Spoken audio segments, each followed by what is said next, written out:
और कितना जलील कराएंगे अम्मी। वो नहीं आ सकता था क्या? जब मैं घर नहीं थी तो फोन कर लेता। एक बहन अपना घर नहीं बसाएगी तो इसको कौन लेने आएगा? अम्मी मुझे तो लगता है शादी के लिए आपका कहा मान के मैंने जिंदगी भर का पछतावा मोल लिया है। बदजुबानी पे उतर आई हो। हर चीज सही मैंने, उनकी जली कटी बातें, उनकी मार, फिर मैं भी इंसान हूँ, टूट गई हूँ। और ज्यादा से ज्यादा क्या होगा? तलाक हो जाएगी। मैंने अम्मी के कहने पर ये करवा घूंट तो भर लिया था, लेकिन इसकी तलखी अब महसूस हो रही है। अरे लड़कियों सो जाओ। क्या कह रही हैं आप? इसको हटाओ। अब सोई। मैं कह रही हूँ कि सो जाओ, बहुत रात हो गई है। अच्छा अम्मी, आप ही आप रो क्यों रही हैं? ताबीर बेटा तुम्हें समझाया भी था कि चली जाओ, अब क्यों रो रही हो? मैं आप लोगों को क्या कह रही हूँ? हम ही से ही तो कह रही हो। ये रो रो के तुम अपने आप को रोग लगा रही हो। क्या हमें तकलीफ नहीं होगी, दुख नहीं होगा? ना ले मेरा दुख, मैंने आप लोगों से कहा है। आप ही आप कैसी बातें कर रही हैं? अम्मी ने आपको समझाया तो था कि आप वापस चली जाए। कैसे चली जाऊं वापस? कितनी बुरी तरह जलील करके उन्होंने मुझे निकाला है, एक बार नहीं कई बार। और अम्मी हमेशा आपके कहने पे मैं चली जाती थी। और कितना जलील कराएंगे अम्मी। वो नहीं आ सकता था क्या? जब मैं घर नहीं थी तो फोन कर लेता, फोन करके बुलाता तो मैं चली जाती ना। थोड़ी सी इज्जत नफ्स तो रहने दे। तुम अपनी इज्जत नफ्स के चक्कर में हमारी रही सही इज्जत को क्यों खाक में मिला रही हो? अरे मेरा नहीं, कुछ तो अपनी बहन का ख्याल कर लो। इसका रिश्ता होना है। एक बहन अपना घर नहीं बसाएगी तो इसको कौन लेने आएगा? अगर मेरा वजूद इतना ही बुरा लग रहा है तो कल ही किसी हॉस्टल चली जाऊंगी। वाह वाह, अब एक यही तमाशा रह गया दुनिया को दिखाने के लिए। तो फिर मर जाऊं, मर जाती हूँ, फिर सब खुश हो जाएंगे। आप ही क्या हो गया आपको? कैसी बातें कर रही हैं आप?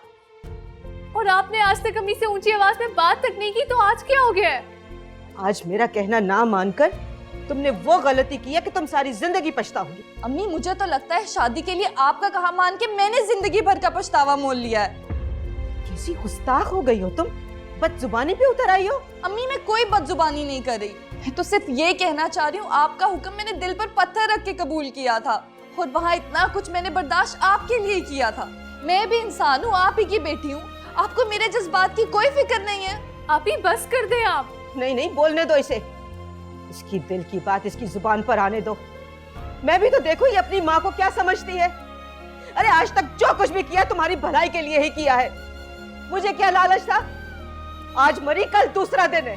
अम्मी आप कैसी बातें कर रही हैं? प्लीज आप दोनों बहस करना बंद करें। और आप ही, हम आपको कल ही घर वापस छोड़ कर आएंगे। नहीं जाना मुझे वहाँ। अगर किसी ने दोबारा इस बारे में बात की तो मैं चुपचाप यहाँ से चली जाऊंगी। हाँ, और ये बदनामी का दाग हमारे लिए छोड़ जाना। अरे जीते जी मारने से तो बेहतर है कि हमें एक ही दफा मार दो। अम्मी प्लीज बस कर दे, मैं खुद आप ही को समझाती हूँ। मैं ही मर जाती हूँ, आप लोग के सारे मसले ही हल हो जाएंगे। अरे मैं चली जाती हूँ, समझाओ इसको। मरने की बातें करना बहुत आसान है, असल चीज है दुनिया की आंखों में आंखें डालकर जीना। तकिए भिगोने और आंसू बहाने से छोटे छोटे मसले भी पहाड़ बन जाते हैं। समझा दो इसको। आप भी प्लीज संभाले अपने आप को। आप देखिए अगर भाई आपको लेने आ जाएंगे सुबह। मुझे किसी की परवाह नहीं है, कोई आए या ना आए। एक बात तो अच्छी तरह समझ गई हूँ मैं कि अगर मुझे जीना है तो अपनी जिंदगी का बोझ अपने ही कंधों पर उठाना पड़ेगा। यहाँ कोई किसी का सहारा नहीं बनता, कोई किसी का बोझ नहीं उठाता। आप ही प्लीज आप ऐसा ना सोचे, हम सब आपके साथ हैं। और अम्मी का तो आपको पता ही है ना। प्लीज आप चुप हो जाए। आप ही किसी को परवाह नहीं है। आप ही बेटा मेरी समझ में नहीं आ रहा, तुम खामखा में जिद क्यों कर रही हो? अम्मी मैं जिद नहीं कर रही, और मैं जिद कैसे कर सकती हूँ? बस मैं नहीं जा रही। उसे भी तो पता है कि मैं यहाँ हूँ, और उसे ये पता होना चाहिए कि मैं यहाँ क्यों हूँ। वो भी तो मुझे लेने आ सकता है। देखो बेटा, प्यार मोहब्बत के रिश्तों में अना और जिद नहीं होती, ये एक दीमक की तरह होती है, और अना की दीमक रिश्तों को अंदर ही अंदर से खोखला कर देती है। बेहतर होगा कि तुम अपनी अना और जिद को एक तरफ रख के खुद चली जाओ। अम्मी मैं किसी अना की खातिर ऐसा नहीं कर रही, मैं नहीं जाऊंगी वहां, मेरा दिल नहीं मान रहा। वैसे भी वो लोग अच्छे नहीं हैं, मेरे साथ वहां इतनी बदसलूकियां हुई हैं कि मेरा दिल उस रास्ते पर कदम उठाने को नहीं करता, और आप मुझे वहां जाने का कह रही हैं। देखो बेटा, तुम्हारा सबसे बड़ा रिश्ता अहमर के साथ है और उसने तो कुछ नहीं किया ना, तो फिर तुम्हें खुद चले जाना चाहिए। अहमर के लिए अम्मी, उसको भी तो पूछना चाहिए कि मैं वहां क्यों नहीं हूं। और अगर उसके दिमाग में ये बात आ गई कि तुम उसे बिना बताए घर से चली आई हो, तो क्या कुछ वो नहीं सोचेगा? आपने जब कहा मैं आपके कहने पे चली गई। याद है पिछली बार धक्के दे के घर से निकाला था, मैं फिर भी चली गई। हर बात की एक लिमिट होती है। मैंने सब सहा है अम्मी, उनकी मार, उनका जुल्म, हर चीज, लेकिन अब और बर्दाश्त नहीं है मुझ में। मैं टूट गई हूँ अम्मी। उसने मुझे फोन पर कहा कि तुमने नहीं जाना, मैं नहीं गई। हर चीज सही मैंने, उनकी जली कटी बातें, उनकी मार, पर मैं भी इंसान हूँ, टूट गई हूँ, मैं जख्मी हो गई हूँ। कितना अजीब सा लगता है मुझे, हर दफा वो मुझे निकाल देते हैं और मैं फिर जाकर खड़ी हो जाती हूँ। क्या मेरी कोई इज्जत नफ्स नहीं है? बहुत गलत टाइम पे जागी आपकी इज्जत नफ्स आपी। बस अम्मी, मैंने फैसला कर लिया है, मैं नहीं जाऊंगी। अगर उसे आना होगा तो वो जरूर आएगा, तो चली जाऊंगी उसके साथ।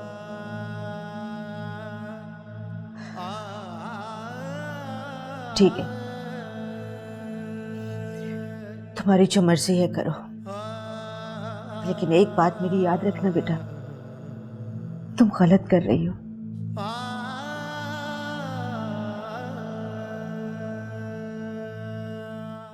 मुझे नहीं बताओगी क्या हुआ?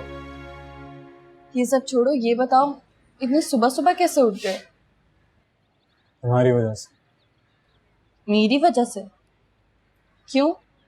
मुझ पर ये मेहरबानी क्यों? क्योंकि मुझे पता था कि यही वक्त होगा तुमसे बात करने का, क्योंकि इस वक्त पप्पू बीर को छोड़ने जाते हैं। अजान, हमें पहले सा कुछ नहीं है। मैं जानता हूँ अच्छे से कि पहले जैसा कुछ भी नहीं है, मुझे एहसास मत दिलाओ। मैं बस ये पूछना चाहता हूँ कि ऐसा क्या हुआ जो तुम वहाँ सब कुछ छोड़ के आ गए? अच्छा, इतनी फिक्र क्यों हो रही है? मेरी फिक्रमंदी और बेफिक्री को छोड़ो, बस मेरे सवाल का जवाब दो। तुम क्यों आई वहां से? तुम क्या कर लोगे? कुछ नहीं, बस मशवरा तो दे सकता हूँ, क्या पता कभी खोटा सिक्का काम आ जाए।